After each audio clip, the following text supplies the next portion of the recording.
died in January. Then my baby mama died 3 months after that. What do you use to balance like all that pain? Cried in the shower, like, hold up, let me go. I gotta pee real quick and cry. Like, Oh, and then come back and we finish the conversation. Like, it'd be dead hard. Like, because you got to find some joy in your life, right? Like, what's making you smile these days? I know in one of it'd be the hard to smile. A lot of times I act like I'm happy. Like, I be acting like I'm happy because I understand I'm a role model. I got people looking up to me. You can't do that. You can't let them see that. And it ain't about looking weak. Like I said, you a human at the end of the day, but it's like, I can't do that. I gotta set examples. I got people looking at me, so I got to stay strong. Then I got kids that if they see me crying, what you think they gonna do? A woman is claiming she put $125,000 down on the Rolls-Royce, that Moneybagg Yo used to look rich before he was rich. She says she paid off his credit cards when he called asking for help. She says she spent $50,000 on jewelry for him. She says she funded his social media campaigns, helped register his trademarks, and put somewhere between $1.5 and $2 million of her own money into building the Moneybagg Yo brand before anyone outside of Memphis knew who he was. And now she is suing him for $100 million, along with Roc Nation. Her name is Sherry Jackson Floyd. The trial is scheduled for October in Shelby County, Tennessee, and the story behind this lawsuit is more complicated, more documented, and more revealing about how the music industry actually works than anything the headlines have bothered to explain.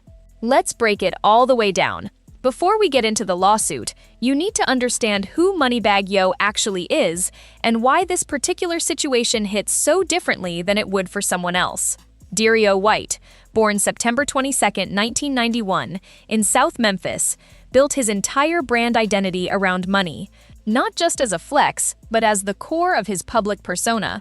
The name, the image, the lifestyle, all of it was built on the premise that this man came from nothing and turned it into everything. His 2021 album, A Gangster's Pain, debuted at #1 on the Billboard 200. Walk Hard in My Cup had the whole culture locked in. He is a Roc Nation-managed artist with a catalog stretching back to 2011, 8 children he has spoken openly about providing for, and a publicly visible lifestyle built around Lamborghinis, Rolls-Royces, and custom jewelry.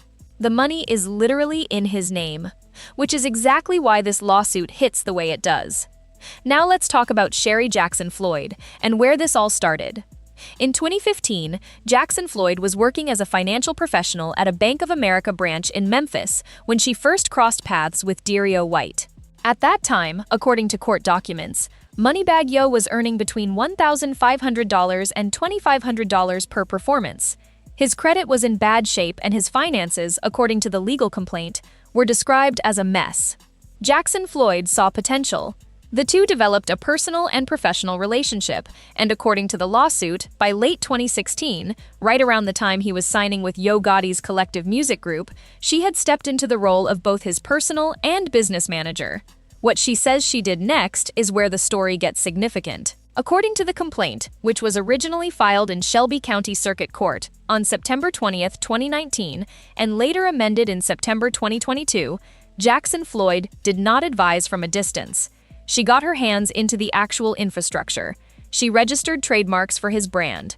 She filed the paperwork to legally establish Bread Gang Enterprises as a limited liability company in Tennessee. She handled day-to-day business operations, and beyond the administrative work, she alleges she used her own money and her own credit to directly finance the image that the world came to associate with Moneybagg Yo's rise. Her attorney, Ralph Gibson of Gibson Perryman Attorneys at Law, laid out the specifics publicly. She paid off his credit cards when he called asking for help. She spent $50,000 on jewelry for him. She funded social media promotional campaigns to build his online presence. She reportedly helped care for several of his children. And then there is the Rolls-Royce. She allegedly put $125,000 down on it, specifically to help promote the Moneybagg Yo brand image. The car that was supposed to tell the world this man was already wealthy was, according to the lawsuit, purchased using her money and her credit. That detail is what made the internet run with the phrase, "fake it till you make it." But the investment is only part of what the lawsuit is about. The other part is what she says she was promised in return. According to court documents, Moneybagg Yo allegedly promised Jackson Floyd $5,000 per week. He allegedly promised her a Mercedes-Benz G-Wagon, and he allegedly promised her 1/3 of all past and future brand revenues through Bread Gang Enterprises. The complaint states these were handshake agreements, no formal written contract. But there is something that goes beyond a handshake. Text messages attached to the lawsuit as exhibits reportedly show Moneybagg Yo telling Jackson Floyd directly that he intended to pay her $5,000 a week, acknowledging her contributions to his career and promising the G-Wagon. Those are his own words in documented communications. And in a courtroom, documented communications are difficult to argue around. The consequences for Jackson Floyd, according to the complaint, were real and lasting. The lawsuit alleges that Moneybagg Yo failed to make timely payments on the Rolls-Royce she financed, and that other accounts connected to her credit went unpaid as well. The result, according to the complaint, was serious damage to her credit score. And it did not stop there. She alleges she lost her job at the bank, in part due to the financial complications that followed. According to the lawsuit, the woman who spent her own savings and years of professional expertise helping build one of Memphis's biggest rap brands came out of it without her banking career.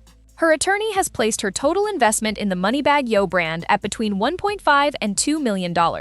She is now seeking $100 million in compensatory damages from Moneybagg Yo, Bread Gang Enterprises, and Roc Nation, along with punitive damages specifically from Roc Nation. Now let's talk about why Roc Nation is in this lawsuit. Because that is the part most people glossed over. According to the complaint, by 2018, Roc Nation had become interested in signing Moneybagg Yo as a management client. Jackson Floyd's legal team alleges that Roc Nation was informed of her existing role in his business before they took him on. But when Roc Nation assumed management, the lawsuit claims they did not honor her contractual interest, did not negotiate a buyout for her existing stake, and effectively cut her out of a business relationship she had helped build.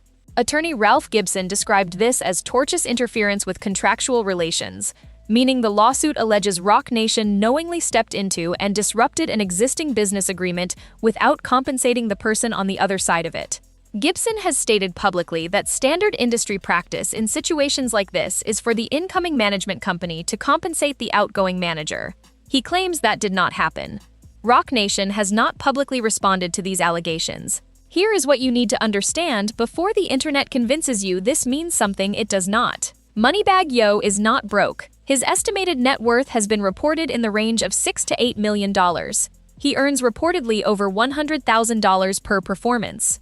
He has streaming revenue, touring income, his alkaline water brand VOR, real estate holdings, and an active recording career under one of the most powerful management companies in the business. A civil lawsuit, even a $100 million one, is not a verdict, it is a claim. The $100 million figure represents what Jackson Floyd is seeking based on her allegations, not a confirmed debt and not a court ruling. What the internet did was collapse a complicated legal situation into a simple narrative because simple narratives spread faster.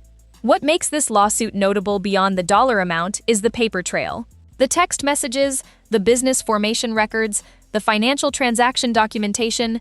That level of documented evidence makes a complaint harder to simply dismiss. But how that evidence is evaluated and what verdict it produces is a decision that belongs to a jury in Shelby County, not to social media. The dynamics at the center of this case are not new to the music industry.